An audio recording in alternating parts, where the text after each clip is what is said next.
Good morning, gardening friends.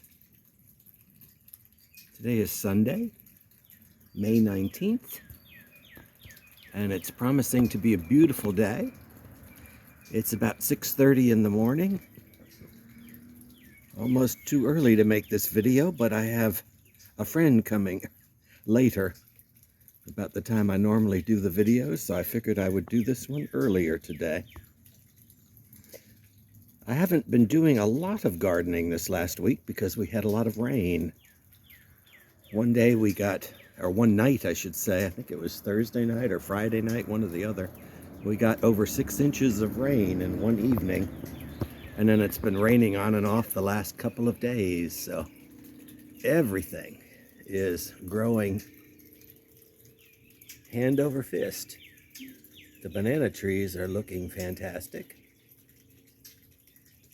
Let me get one sip of coffee and we'll get walking. Oh, goodness. First thing, my caladiums. I went ahead and put all the caladiums that hadn't sprouted in this first tray. And since all the rains, I see there are 3 new sprouts. So that only leaves 8 out of 41 pots that have not yet sprouted. The others are on the other side of the deck. I'll show you when we get there.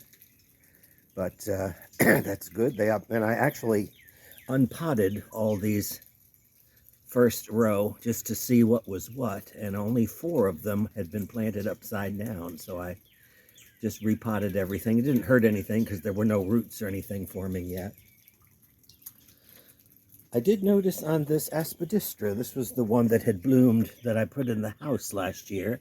It's got a little fruit right there. I don't know if you can see it. So I'm letting it grow. I've never seen an aspidistra seed pod before. My,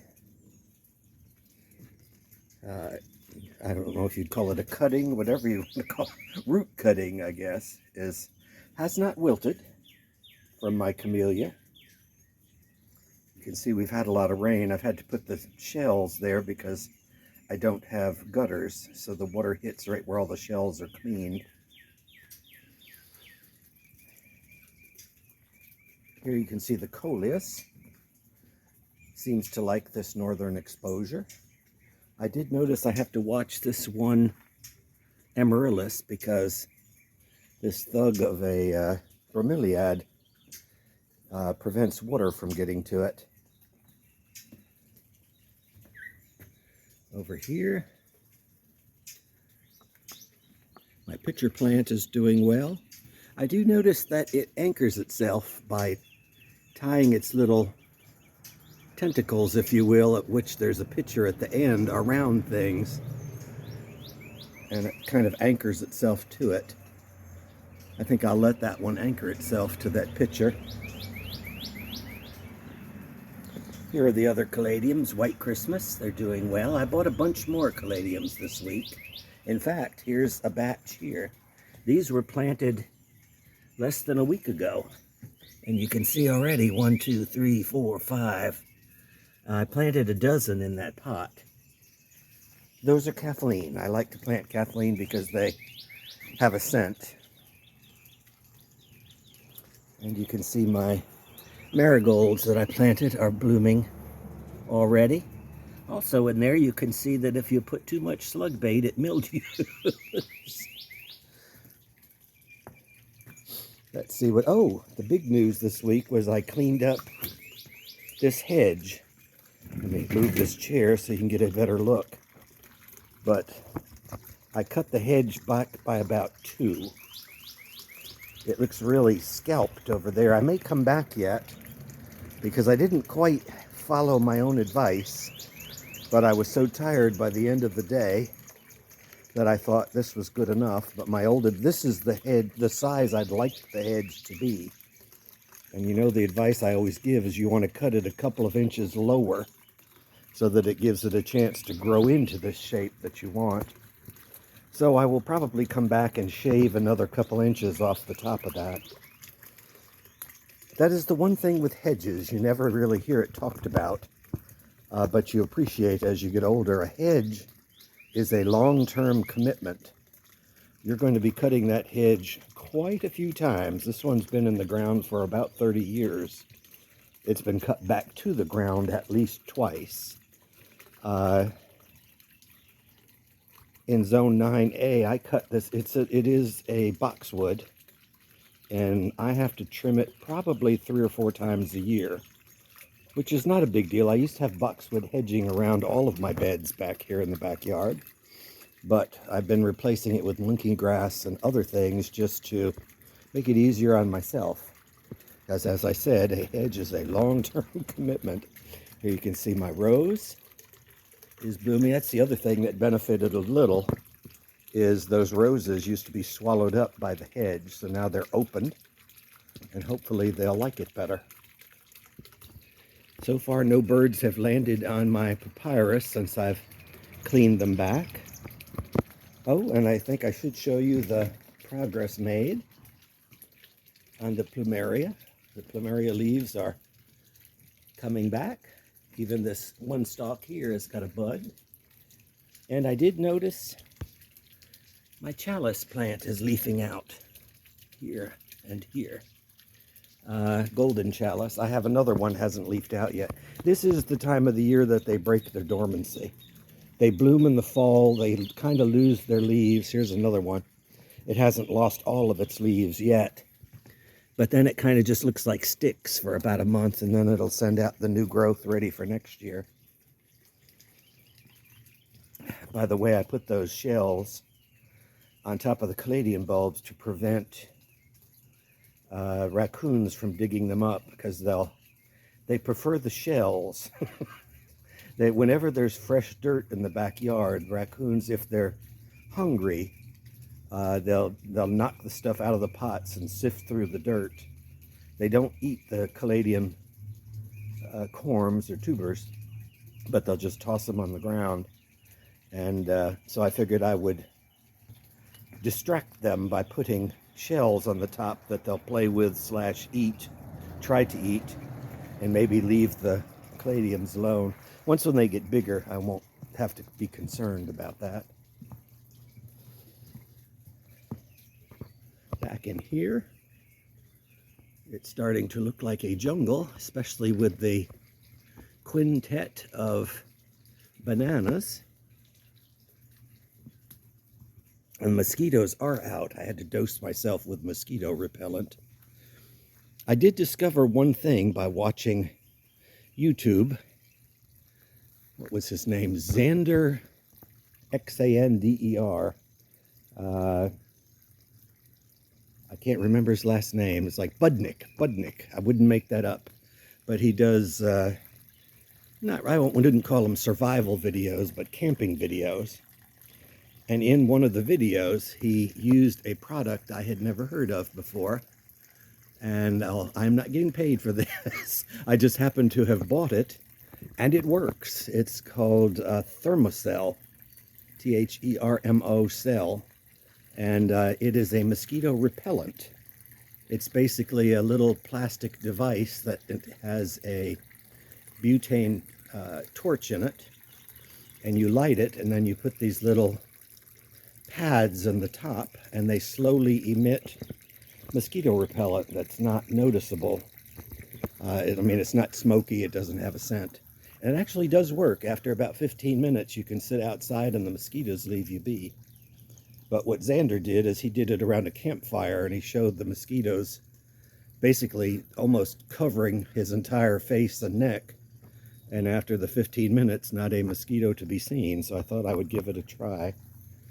And like I say, it does work, although you do have to plan ahead for when you're going to be outside. David is looking very lush and green in here. There still is evidence of the tortoise, Gado. Although I don't see him, I still keep his water bowl out, and it is muddy. You'll see a little later.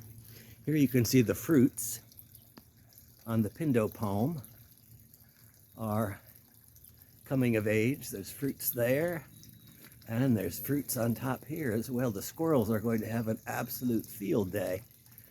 So what do we have? We have 1, 2, 3, 4 inflorescences, and they all have fruit, or will have fruit. You can also see the hydrangeas are in full bloom. The better looking ones you'll see shortly. This little area is nice. It's kind of like my little secret garden, because the loquats are up overhead. They've stopped fruiting, and so it's kind of a nice little sheltered area. Very prone to growing mosquitoes, so you do need to use that mosquito repellent thing. I did go ahead and plant some more caladiums. I put them in this pot, a dozen, and a dozen in this pot as well, earlier this week. And I don't know, yeah, you can see one is coming up. These are for Elise I planted there. Since they're on sale, I've been going back and buying more and more just to try to sort of put them all over the place. Here's for Elise that came back from last year. They get really tall when put in the shade. My lady palm looks pitiful. However, you can see it does have new growth on the base. I don't want to go in too much further because I planted caladiums in that patch. I don't want to crush them before they come out of the ground.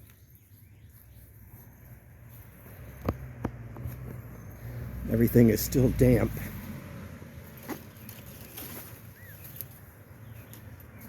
Oh, my blueberries are starting to turn blue. Let's see if this one's ready.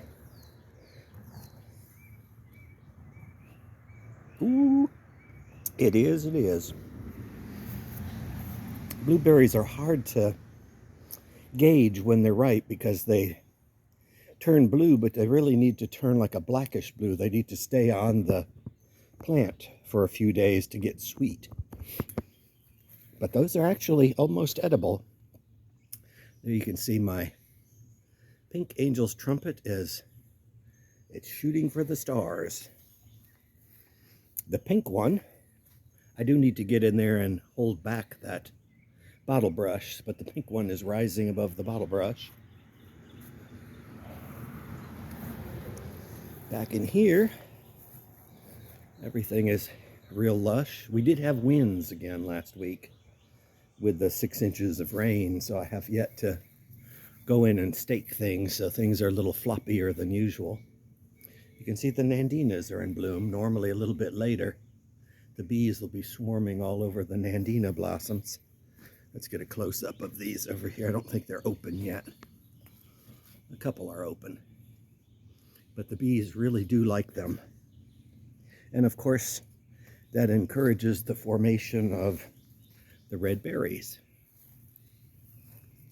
This white angel's trumpet, once released from the pot and planted in the ground, is already chest high for me, so this is about 5 foot tall.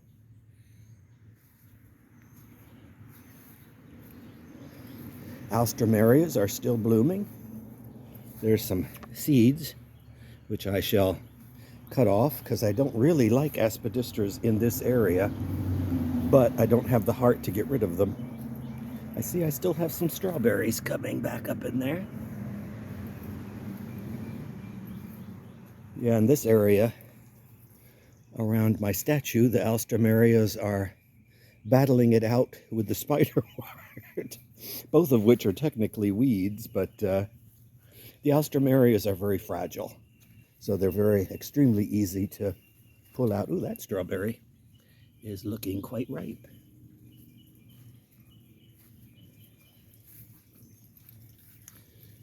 Let's see what else is happening here. My ligularia, I'll have to thin out some of the plants around the ligularia because they're going to be swamped. Here you can see the Nico blue hydrangeas. They are indeed turning blue. I was a little worried when they came out so white, but they eventually do flush all blue. And I see I have a fruit on my camellia. Let me get through this spider web Don't know as if you can see it, but that will turn red and later in the fall. Actually, it won't actually pop open until next year. Alströmerias are coming up in here too.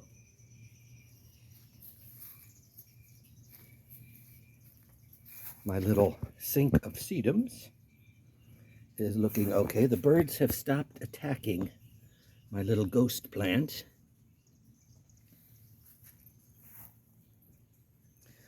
And let's see, I think I unlocked this door. I did. Here is the cutting I took. What now, about 4 weeks ago, 3 weeks ago? And it's got some new growth on the top. I went ahead and rooted it last week. It had spider mites at the top, so I sprayed it. The leaves look a little the worse for wear. And they are sprouting and growing.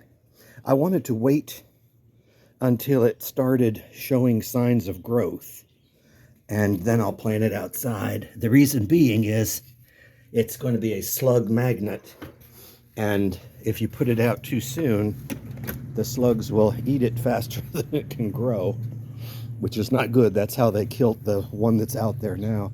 That's going to go by that statue of David, or at least across from it.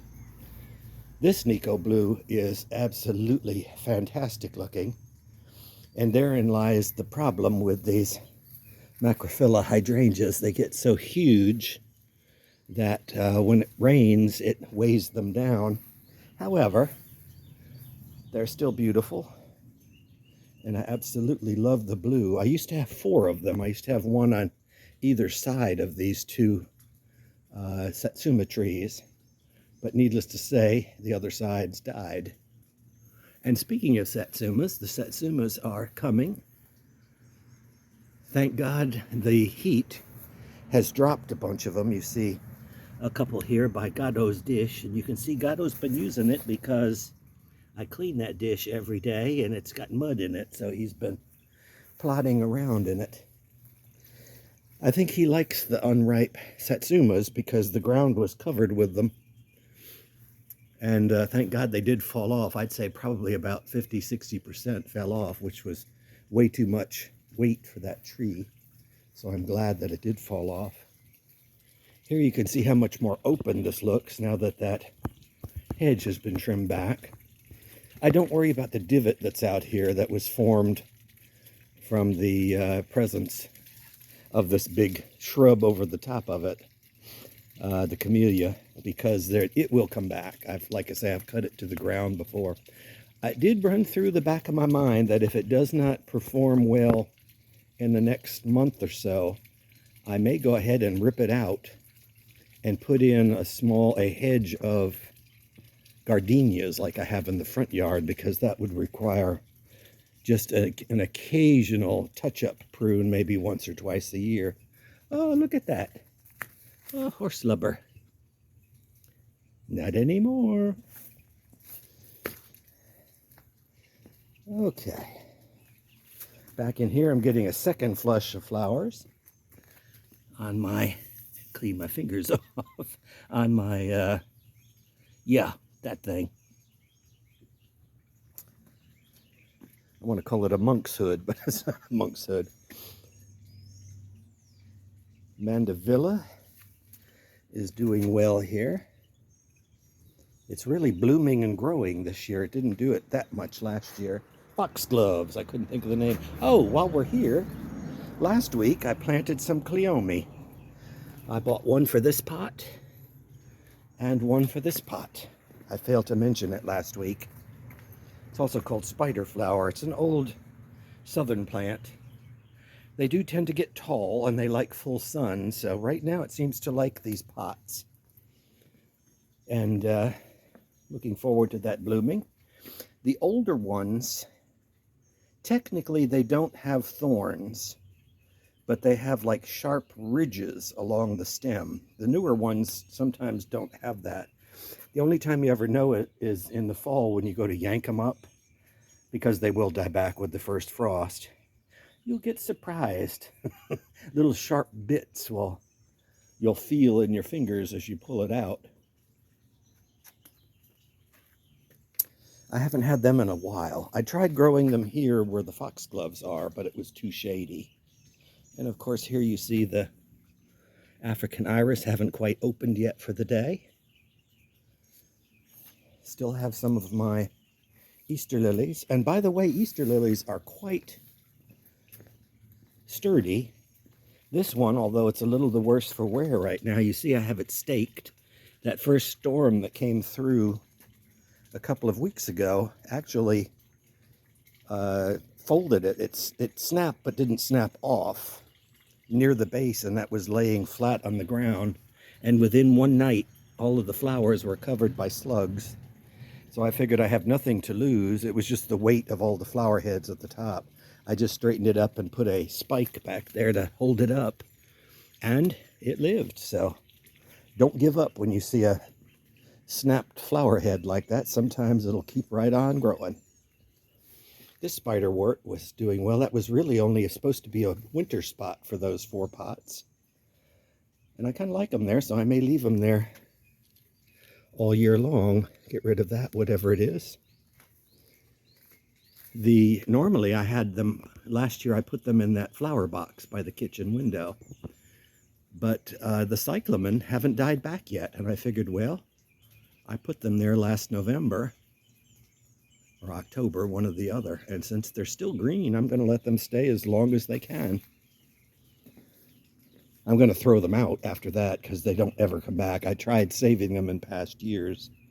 Here you can see this orange angel's trumpet, or peach colored, has risen above the aspidistra, and you could see how it has changed in terms of being eaten. The leaves are getting less and less eaten as they rise above the aspidistra, and the slugs leave them alone. Let's go around to the front. Ooh, you feel a nice breeze come through when you open the door.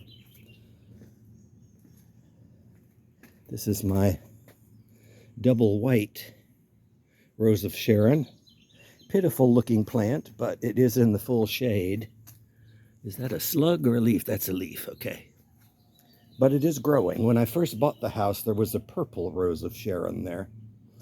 And I thought, oh, how common, I can grow that up north, so I cut it down. It was about 15, 20 foot tall. Kind of wish I didn't. Kind of need to sort of live with things for a while before you start cutting big plants out. Here you can see my coleus is growing. This one may not be long for this world. It was a cutting, but it doesn't have the vigor of either one of these other two. So it looks pretty for now. I did weed around my toad lily. It still seems to be growing there. That's my neighbor's hydrangea.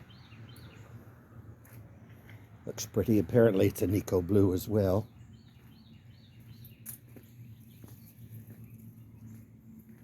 There you can see my lavender is filling in where it had a little winter kill. Of course, the big story here are the gardenias. They're in absolute full bloom, except these 3 that get swamped by the spiderwort, and I'll have to thin that out of there. My Australian tree fern is really starting to take off. I can't really get you in close without brushing all against this thing, but you can see it has a bunch of new croziers at the base. I still have 1 bag of leaves I have to get rid of. I have the spot for it, I just haven't gotten around to putting it out. I'm going to blame the rains. Here you can see the other spiderwort is blooming. The bees don't seem to be quite as attracted to the lavender color flowers as they are to the bright blue colors. Back in here, my potager is doing real well. The stevia is looking nice. I don't know what you do with stevia. You know, it's the fake sweetener. I'll have to read up on it, but I planted it. Here I stuck some. This week I went next door to Al's Five and Dime, our local store, and got some seedlings. It's one of the few places you can get a 3-pack seedling for like $1.69 or $1.70. brought me some okra. So I planted okra there. Everything else is growing. I do have to keep an eye on this side. The okra, I put some more okra here. I did have broccoli. There were 3 gorgeous broccoli plants, which I showed you last week. I didn't highlight them, but we looked over them. When I looked at them this Thursday, some kind of worms got in them and had eaten them down to just the ribs. It looked pitiful. All 3 plants, there were no leaf to be found. Was no leaf to be found. They just left all the ribs. It looked like a lace plant. And I figured, okay, let's put some okra. It's just a sign from God that we ought not to be eating broccoli this year. And I do believe in signs. Not crazy for broccoli. Oh, there's another horse lubber over there. But he's going to live because I'm not reaching into the garden right now. I'm going to have to thin this back a little too. This is the lemon balm. It was never much of a thug before, but this is the 3rd year that I've had that plant. It's moved around a couple of times. While we're here, now you get a better feel for how many flowers I've got on my Opuntia cactus. A bunch there. All of the pads have pretty much developed as much as they're going to develop. Got one, I guess a bird must have clipped that particular one, left a little V-shaped notch in it. But it's got a bunch of flower buds, so hopefully it'll make. And here's the real news of the week. I actually played through last week's video to prove that I wasn't losing it. But this Milk and Wine Crinum lily, you may recall last week I showed you a single blossom that was wilted, and it was right about here. None of these other stalks were there. And now look at the stalks this week. I mean, they shot up and bloomed all at the same time. I wish you could smell the fragrance. That's going to be my plant of the week. This I've had for probably over 20 years here. It was a single bulb way back when. But crinums are particularly hard to grow. They're easy to, well, they're particularly hard to get to bloom. They stay green forever, but they don't like to be moved. And it took about 6 or 7 years before I had my first blossom. Here you can see the bananas have kind of naturalized to a nice little clump here. This is right on top of where the oak tree used to be that got removed last year. And the aspidistra have thickened up again, so it's all looking good over here. And I just can't believe the flowers, the scent on those flowers. If you bring them inside as a cut flower, beware. They smell up the house really nice, but they exude a sticky sap that drips down the petals of the flowers and will get all over the furniture that you place it on. It'll smell the place. It doesn't stain it, but it's sticky, gooey stuff you have to wipe up. Still have a few of my snapdragons or antirrhinums. Have to clean them up. I cleaned up most of the spent flower heads last week, but there were still some that were blooming.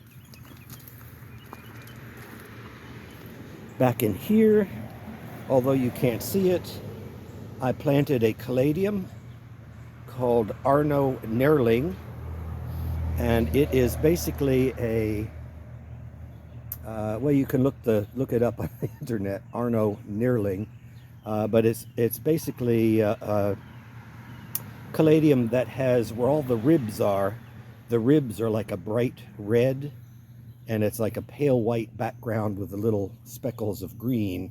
So really what you see are the pronounced ribs on the leaves. My cassia is looking like a plant. It actually is developing quite nicely. And my quack grass, this is the one place where I am infested with quack grass. So I need to weed a little bit more. I did weed before I planted the caladiums. I guess you couldn't see if they were sprouting up. The nice thing about buying the caladium corms now is that, well, you could do it, well, you couldn't do it 2 months ago when they first came out. They're starting to sprout. So I like to cull through the box because they come in like Xerox paper box sizes. And so I cull through them and look for the ones that are already sprouted. So that way it's easy to know which way is up. Back in here, these gardenias are really smelling up the whole front yard. I did notice my fig has a flaw. I guess it will correct itself with age. These leaves get so floppy that in the rains beat them down, and it looks more like a weeping fig. Here you can see these figs aren't quite ripe yet, but there are a couple. I think there's one more back in there. Not a big batch of figs, but it's a few. My 4 o'clocks are starting to bloom under here. They haven't opened yet for the day. And back in here, I haven't done a lot yet. I did buy some caladium in this area around the water fountain. I'll sort of cut back the wandering dude a bit. And a little rabbit hole I went down for this week. I did buy planted it, what was it, last year or the year before? This is a white Rose of Sharon. It's kind of floppy in the winds. You kind of have to tie it together. It did right itself. But I bought it as it's columnar. And I also heard the word Fastigiate. And I looked them up, and there is a slight difference, although they both describe the same thing, a tall, narrow shrub. Columnar this is one of those things that I'm going to put you to sleep. Columnar means if you took a measure of the diameter of the top of the plant, it has a ratio of 5 to 1 versus Fastigiate is 10 to 1.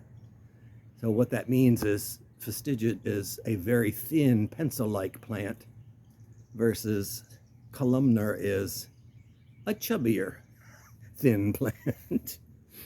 So you could, if you want to look educated, you come here and you ponder when someone's walking with you, is that columnar or Fastigiate? Oh, there's a bee working over the wild spiderwort. Back in here, all is well. You can see I have to thin out my Nandina. The problem with this Nandina, which is why you can't buy it anymore, is left unchecked. It's got probably about 30 little shoots coming up there, and they will all form bush-sized Nandinas, but I come in with pruning shears and just go and prune them out. Not a big deal. I do need to, all these bushes, actually all of them kind of splayed out from the real pounding of the rain, and I may come in and trim a little of the sides off of my camellias. I said I wasn't going to do it, but they're starting to clog up my bird feeder. Doesn't seem to bother the birds, but I won't be able to refill the bird feeder unless I clear myself a space. And that's about it for the day. So a lot of rain last week. More rain to come. Most of the flowers are now gone from my magnolia. Let's see if I can get at this bottom one to get a closer look. They do have a beautiful fragrance. Little Gem Magnolia. You can always tell Little Gem because of the brown undersides. Ignore the black spots.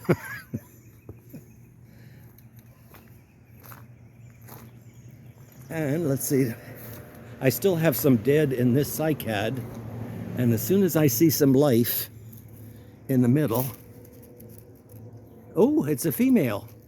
This one's going to have fruit again this year, so again, you know the drill. While it's fruiting, it's not going to push out any new leaves, so we're going to be keeping these mottled leaves until the fruiting stops. Been there, done that, bought the t-shirt from that side. So there you have it for the day. My neighbor was telling me her construction ought to be done in late June, early July. We'll see. No big deal. They're now working inside, so it's kind of quiet. And I will leave you with a picture of the potager. I hope you all get a chance to get out and enjoy your garden this week. And until next time, have a good day.